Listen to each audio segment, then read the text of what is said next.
आणि म्हणून गुरुमातेकडे महाराज जगाचा बाप गेला. पाकगृहामध्ये गुरुमाता सांदीपनी ऋषींच्या पत्नी आहे. पाकगृहामध्ये जाऊन आईच्या चरणावरती नतमस्तक झाला आणि जगाच्या बापानं पहिला प्रश्न विचारला आईला, आई साहेब काय 12 वर्ष तुमच्या हातच्या भाकरी खाल्ल्या आई साहेब, माझी इच्छा आहे आई साहेब, काहीतरी मागा आई साहेब. मी गुरुंकडे गेलो पण गुरु मागायला तयार नाही, निदान तुम्ही तरी मागा. मी सांगतो याच्याकरता आयुष्याचा दोर तुटला की पुन्हा जोडता येत नाही. गुरुमातेनं सांगितलं, देवा मी एक पतिव्रता स्त्री आहे आणि शास्त्रानं पतिव्रतेची लक्षणं सांगितली. पतीची मता अनुसरून पतिव्रता, पतीच्या मताला अनुसरून जगते तिला पतिव्रता म्हणतात. स्वतः माऊली ज्ञानोबा ज्ञानेश्वरीमध्ये पतिव्रतेची लक्षणं सांगताना ओवी लिहितात, पतिव्रतेच्या हृदय जैसे पती वाचून न स्पर्शे, जिच्या मनामध्ये परपुरुषाबद्दल भाव उत्पन्न होत नाही, पतीच्या मताच्या विरोधात जी जगत नाही, तिला पतिव्रता म्हणावं. देवा मी पतिव्रता आहे देवा, जर माझे पती तुला काही मागत नसेल तर आम्ही तुला का मागावं देवा. संप्रदाय सांगतो ना, येथ वडील जे जे करीती तया नाम धर्म ठेवीती, त्याची अनुष्ठिती ती सामान्य सकळ. आमच्या वडिलांनी जे केलं ते करण्याचा प्रयत्न आम्ही करतो.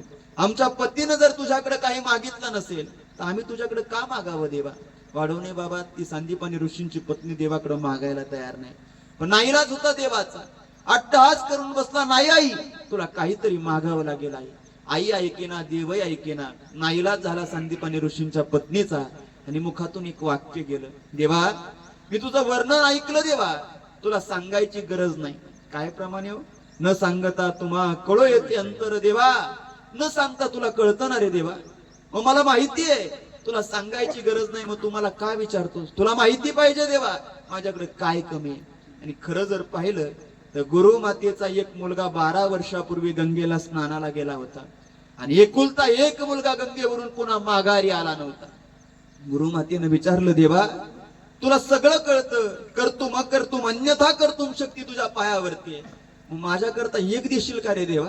काय 12 वर्षापूर्वी जो माझा मुलगा गंगेला स्नानाला गेलाय तो माझा मुलगा पुन्हा जिवंत करून मला माघारी आणून दे, देशील देवा. देईल आई. जगाच्या बापानं यमधर्माकडे विनंती करावी आणि 12 वर्षापूर्वी गेलेला सांदीपनी ऋषींचा पुत्र पुन्हा जिवंत करून माघारी आणून द्यावा. महाराज जसा पुत्र सांदीपनी ऋषींसमोर ठेवला आणि कृष्ण कन्हैया निघून गेला. कुठं? द्वारकेचा राणा पांडवाघरी. पांडवाच्या घरी गेल्यानंतर 1 वर्षानं ब्रह्मांडाच्या धन्याला पत्र आलं. कुणाचं? या सांदीपनी ऋषींचं. पत्रामध्ये लिहिलं होतं, कळावे भक्तवत्सल करुणावरुणालय गोपपती गोपीपती रास राशेश्वर जगत व्यापक जनार्दन कृपा सिंधू अनाथाचा नाथ, जिथं कुठं असेल तिथून धावत्या वेगामध्ये आमच्या आश्रमामध्ये यावं असं म्हणतात. देवानं मनाच्या वेगानं रथ हाकला आणि रथ हाकून ब्रह्मांडाच्या धन्यानं त्या आश्रमामध्ये रथ आणला. पण जसा रथ आश्रमामध्ये आला तसा देवानं पाहिलं हजारो साधकाची गर्दी सांदीपनी ऋषींच्या आश्रमासमोर जमलेली आहे. गर्दीला बाजूला करत जगाचा बाप गर्दीच्या गाभ्यामध्ये आला.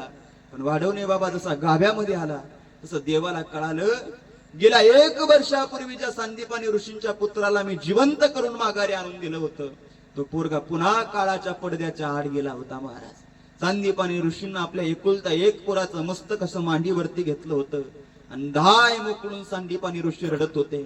देवाला आलेलं पाहिलं ऋषीनं पहिला प्रश्न विचारला, देवा काय गेल्या 1 वर्षापूर्वी माझा मुलगा माझी इच्छा नसताना आणून दिला, आता तुझ्या गुरुचा आदेश आहे देवा माझ्या पोराला पुन्हा जिवंत करून आणून दे. त्यावेळेस ब्रह्मांडाच्या धन्याचं सांदीपनी ऋषीला उत्तर ऐकण्याजोगे. जगाचा बाप सांगतो, गुरुजी तुम्हाला काय गुरुजी, आता मला जरी वाटलं ना तुमच्या पोराला पुन्हा जिवंत करून आणून द्यावं तरी आता तुमचा पोरगा पुन्हा जिवंत होणार नाही. का?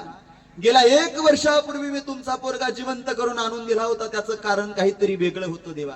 माझ्या हातात ते सामर्थ्य नाही. मग तुमच्या प्रारब्धाचा ठेव, तुमच्या नशिबामध्ये पुन्हा तुमच्या पुत्राची प्राप्ती होती, मात्र आणून देणारा निमित्त मी होतो, प्रारब्ध तुमचं होतं. आता तुमच्या पोराच्या आयुष्याचा दोर तुटला, तो मला जरी वाटला ना जोडावा तरी आता तुमचं पोरग पुन्हा जिवंत होऊ शकत नाही. का? तुटला आयुष्याचा दोरा एर वाऊगा पसारा. एकदा का आयुष्याचा दोरा तुटला, तो दोरा जोडण्याचं सामर्थ्य या जगाच्या पाठीवरती कुणामध्ये नाही. महाराज स्वतः ब्रह्मांडाच्या धन्यात जर दोरा जोडण्याचं सामर्थ्य असतं तर मला वाटतं सर त्यानं स्वतःच्या भाच्याला मरू दिलं नसतं, त्याने स्वतःच्या बापाला मरू दिलं नसतं. ज्याचा मुलगा या जगाचा मालक प्रभू रामचंद्र आहे, ज्याची सून या जगाची मालकीन जगन्माता आहे, आणि ज्याचा मित्र देवादिदेव इंद्र आहे. काळाची उडी पडली असा राजा दशरथ जर मृत्यू लोकामध्ये राहत नसेल, तर तुमच्या आणि माझ्यासारख्या सामान्य माणसाला कसं राहता येईल देवा? अरे ज्याचा बाप या जगातला सगळ्यात श्रेष्ठ धनुर्धर अर्जुन आहे, ज्याची माय या त्रिभुवनाच्या मालकाची सख्खी बहीण सुभद्रा माता आहे, आणि ज्याचा मामा या तुझ्या आणि माझ्यासारख्या सामान्य माणसाला कसं राहता येईल? आमच्या श्री गुरूंचं वाक्य आहे, एवढा सामर्थ्यवान ज्याचा मामा आहे, काळाच्या दारामध्ये त्या मामाचा वशिला चालला नाही, तुमच्या आणि माझ्यासारख्या सामान्य माणसाच्या मामाचा तिथं का वशिला चालावा देवा? आणि म्हणून काळाच्या दारामध्ये कुणाचा वशिला चालत नाही. हे लयच छोटं उदाहरण आहे. अरे जगाचा बाप ज्यांच्या घरी कामाला आहे, त्यांनी जगाच्या काळाच्या मस्तकावरती पाय दिला असे जगद्गुरु तुकोबाराय महाराज. पण काळाची उडी पडली, स्वतःच्या सख्याला काळाच्या दारातून सोडू शकले नाही. आपण ऐकलेली कथा आहे. मला फक्त अभंगाचा भाव तुमच्या समोर मांडायचा महाराज. गुरुनाम गुरु सद्गुरु संताजी महाराज जगनाडे, तुकोबारायांचे लाडके लढीवाळ शिष्य, त्यांनी 4092 अभंग स्वतःच्या हातानं तुकोबारायचे लिहिले महाराज. पण झालं असं, तुकोबाराय वैकुंठाला निघून गेले, आणि तुकोबाच्या वियोगामध्ये काही काळानं जगनाडे महाराजांचा अंतकाळ जवळ आला. शेवटचा श्वास घेतला आणि या मृत्यूलोकातील स्थूल देह सोडून गेला महाराज. तुकोबारायांचं आणि जगनाडे महाराजांचं ठरलं होतं काय, जो आधी जाईल त्याच्या अंत्यविधीला दुसऱ्यानं यायचं महाराज. तुकोबाराय गेले तर संताजी महाराजांनी अंत्यविधीला यायचं, आणि संताजी महाराज गेले तर तुकोबारायांनी अंत्यविधीला यायचं. पण झालं काय, तुकोबारायांचं वैकुंठ गमन झालं आणि संताजी महाराजांचा अंत्यविधी झाला. तो पण तुकोबाला लागला नाही महाराज. काय करावं? संताजी महाराजांची अंत्यविधी, स्वतः संताजी महाराज अशी माती उकरली, खड्डा खणला, आणि संताजी महाराजांचा देह त्या खड्ड्यामध्ये ठेवला. कोण? संताजी महाराज सांगतो, ज्यानं या वारकरी संप्रदायामध्ये बैलाला आणलं देवा. अजूनही जा संताजी महाराजाच्या गावाला, जिथं संताजी महाराजाची समाधी आहे, त्यांच्या शेजारी त्यांच्या सख्या नावाच्या बैलाची समाधी महाराज. काय अधिकार आहे संताजी महाराजाचा? संताजी महाराज जर घाण्यावरती बैलाला झुपायला लागले तर संताजी महाराजांना बैलाला कधी चल म्हणायचं नाही. मग संताजी महाराज घाण्यासमोर उभे राहिले आणि तुकोबाचा अभंग सुरू झाला की बैल घाण्यावरती चालायचा, ही ताकद होती संताजी महाराजाची महाराज. असं झालं होतं. संताजी महाराज एकदा गावाला निघून गेले, समाज तेली, आणि म्हणून काम होतं महाराज संताजी महाराजाकडे जगाला तेल वाटणं. एके दिवशी गावाला निघून गेले, पत्नीला अर्थात लक्ष्मीला सांगितलं, ऐक म्हणे, मी 10 दिवस गावाला चाललो कामासाठी, 10 दिवसाचं तेल बाजूला काढून ठेवलंय. आपल्या मुलाला अर्थात बाळूला सांग, 10 दिवस लोकांच्या घरी तेल वाटायला जा, 10 दिवस मी येणार नाही काम बाळूकडं महाराज.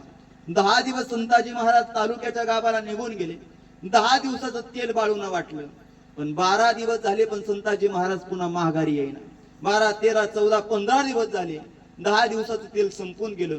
5 दिवस झालं, पण लोकांच्या दारामध्ये तेल जाईना. लोक संताजी महाराजांच्या घरी येऊन ओरडायला लागले, अरे कशाचे पैसे देतो म्हणे आम्ही तुम्हाला, तुमचं काम आहे आमच्या दारात सकाळी तेल आणून घालायचं. संताजी महाराज नाही, पोरानं घाणा झोपला. लोक बोलत होती, संताजी महाराजाच्या पोराला ते सहन झालं नाही. बैलाला सांगितलं चल, पण बैल चालायला तयार नाही महाराज. रागाला पोराला, चापकानं बैलाच्या अंगावरती 10-12 ओळ ओढले, पण बैल तरी चालायला तयार नाही. असं म्हणतात, नाना प्रकारचे अट्टहास केले संताजी महाराजाच्या पोरानं बैलाला घाण्यावरती चालवण्याकरता. बैल थकून गेला, सगळं सहन करत राहिला, पण बैलानं एक पाऊल सुद्धा पुढे टाकलं नाही महाराज. नाईलाज होता. संताजी महाराजाच्या पोरानं घाण्यावरचा बैल सोडला. दुसऱ्या दिवशी संध्याकाळी संताजी महाराज घरी आले, आणि जसं घरी आले तसं पहिल्यांदा बैलापाशी गेले. बैलाच्या डोळ्यातून येणाऱ्या अश्रूची धार संताजी महाराजांनी पाहिली, आणि लक्ष्मीला प्रश्न विचारला, का ग, काय झालं याला रडायला, सखा का रडतोय? त्यावेळेस लक्ष्मीने सांगितलं स्वामी, काय तुम्ही 10 दिवस जातो म्हटले, 15 दिवस नाही, मग 5 दिवस लोकांच्या दारामध्ये तेल पोहोचलं नाही. लोक आपल्या दारासमोर येऊन नाही नाही ते बोलायला लागले. अपशब्द बाळाला सहन झाले नाही. त्यानं बैल घाण्याला झोपला आणि बैलाला सांगितलं चल. बैल चालायला तयार नाही. त्याने चापकाचे ओळ बैलाच्या अंगावरती उठवले, तरी बैल चालायला तयार नाही. त्याने नाना प्रकारचे टास केले, मिरचीची धुरी दिली, नाना प्रकारचा त्रास दिला, पण बैलानं एक पाऊल सुद्धा पुढे टाकलं नाही. का बैल चालला नसेल? संताजी महाराजांनी एक शब्द बोलले नाही देवा. दुसऱ्या दिवशी संताजी महाराज स्वतः घाण्यावरती उभे राहिले आणि बैलाला घाण्याला झुपलं, आणि जसं संताजी महाराजांना बैलाला घाण्याला झुपलं तसं बैल चालायला लागला महाराज. लक्ष्मीने लांबून पाहिलं आणि विचारलं, स्वामी अहो काल नाना प्रकारचे अट्टहास केले, त्याने एक पाऊल टाकलं नाही आणि तुम्ही नुसतं झोपल्या